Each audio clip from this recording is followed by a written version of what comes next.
Come Christmas morning, there are enough people and things that need your time and attention. Never mind worrying about what everybody wants for breakfast.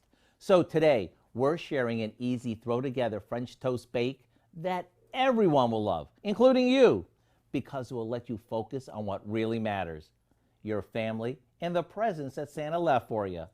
We begin by mixing together some eggs, half and half, a bit of sugar, a touch of cinnamon, some nutmeg, and a pinch of salt.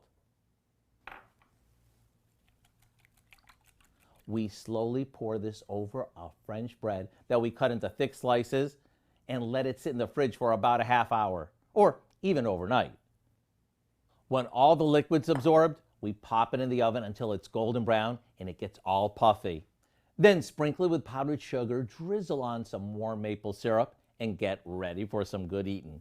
So here's my gift to you.